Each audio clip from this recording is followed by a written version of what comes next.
Hello and welcome to Theme Park Information. In today's show we've got a review for Liseberg. So I will be honest, this park is located in Gothenburg, Sweden, and I will be honest, I did a review quite a few years ago, and it was one of my favourite parks. Really enjoyed it, loved the atmosphere, the rides, pretty much the vibes, everything was just really good. And I will say, you could tell it left a really good impression, because when I first walked in, I was walking through the main sort of like part of it, I had a huge beaming smile on my face. It was so good to be back, and I will be honest, I probably even had a slightly better time this time than I did previously. So sadly, I was here by myself. I say it is an easy park to walk to. I was actually staying at Gothia Towers, which is located right outside the park, so it's a very simple walk.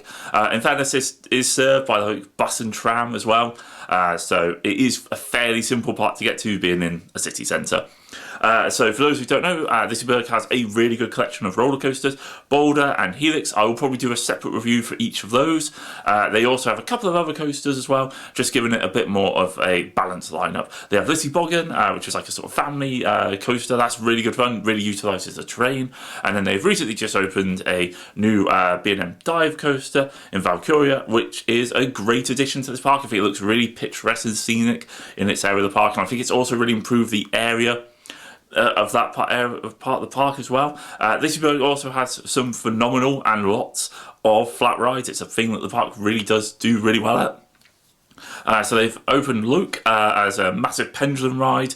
That's really, really good fun. They have Mechanica, which is a really solid sort of like hybrid kind of like sort of like a bit like Samurai at Fort Park type ride, but slightly better or worse, depending on the viewpoint. They have a huge drop tower and atmosphere. Love the sort of like presentation of that ride, by the way. How it's presented is so cool. Little viewing window, and you can look down on like the station and see people, and yeah, just really, really cool.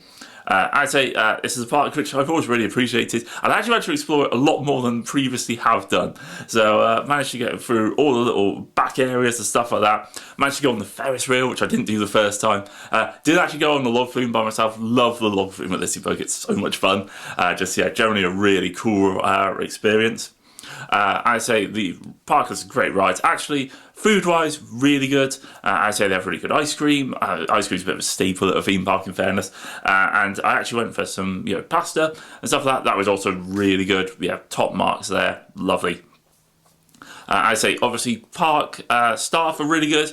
They have, thankfully, lots of people who do speak English there as well. So if you are ever worried or have a concern on that, you'll be all sorted. Getting in, really simple and easy. No issues there. Love the fact they actually do have a concert venue, which I can't remember or completely missed last time, which is really interesting. Even though if I was being really hypercritical with a park which is slightly pushed on space and development, I would just wonder how long that would stay in the future, because that is a very large area, and you potentially could very easily build some very good attractions where it is. I'd say the park was looking very clean, very tidy, very well sort of like presented and stuff like that. There was a few interesting, weird sort of things going on. So for example, on Helix, it was running 3 trains, but only boarding 2 of them. And don't get me wrong, it wasn't a particularly busy day. I managed to get on it 6 times. So it didn't necessarily need to be boarded, but I don't know if that's just down to like the sort of like the ride, sort of like how it operates. It's easier to operate 3 trains and just not fill up one of them. Yeah, don't know. It just seems a bit weird. I'd say, it didn't really hinder it or anything. It's just something that I'd like to note.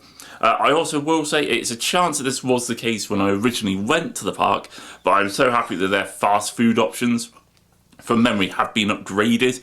They've now gone for Max Burger, if that is how you pronounce it. Really sorry if it isn't, but they have phenomenal food.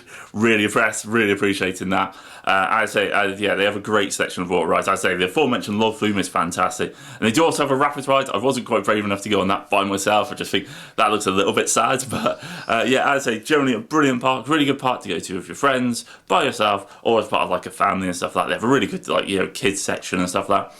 They have really good food. They have really good roller coasters, really good thrill rides, and just generally it's a really lovely place to be. I say I was there for one day. Obviously, I have experienced the park previously, so I say it wasn't anything too new, but generally so glad to be back. I say it has a great atmosphere, great vibe for it, and I say it's just something which is just really, if you are in Gothenburg, very much recommend going there. Fantastic sort of day sorted. Anyway, don't forget to like, comment and subscribe for more content, and I'll catch you guys on the next one.